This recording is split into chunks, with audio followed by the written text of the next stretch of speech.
மறுபிறவி வேணாம் அப்படின்னு நினைக்கிறவங்க, உண்மையிலே நீங்க அப்படி நினைச்சிட்டீங்க. சரி இந்த பிறவியில இன்னொரு பிறவியோட தொடர்ச்சியா ஒரு சில விஷயம் நடக்கக்கூடாதுன்னு நினைச்சிட்டீங்கன்னா, நீங்க செய்யக்கூடிய முக்கியமான விஷயம், சனீஸ்வர பகவானுக்கு காலையில எழுந்த உடனே சாதம் வைக்கணும். எந்த மாரி சாதம் வைக்கணும்னா, அதான் ரொம்ப முக்கியம். உணவு போடக்கூடாது. நீங்க நைட்ல கொஞ்சம் சாதத்த மீத்து வச்சுட்டு, அந்த சாதத்த ஒரு கைப்பிடியில எடுத்து அவருக்கு வைக்கணும். பழைய சாதத்த தான் வைக்கணும். கர்மாவ கழிக்கக்கூடிய ஒரு முக்கியமான பகவான், கர்மகாரகனே சனீஸ்வர பகவான் தான். ஒரு பிடி உங்க கையால கன்டினியூவா வச்சுட்டு வந்தீங்கன்னா, உண்மையிலே அவர் மனம் இறங்குவார்.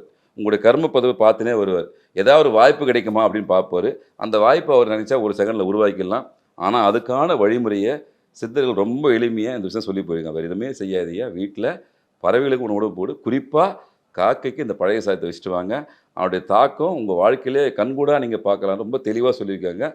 பிறவா நிலை வேண்டும் யாரெல்லாம் நினைக்கிறீங்களோ, அவங்க இந்த ஒரு பிடி சாதம் உங்க வாழ்க்கைய நிச்சயமா மாத்தும். i5 ஹவுசிங் அண்ட் ப்ராப்பர்ட்டிஸ் தேடுறதை விடுங்க, தேர்வு செய்யலாம் வாங்க. கால் 9962 557 557.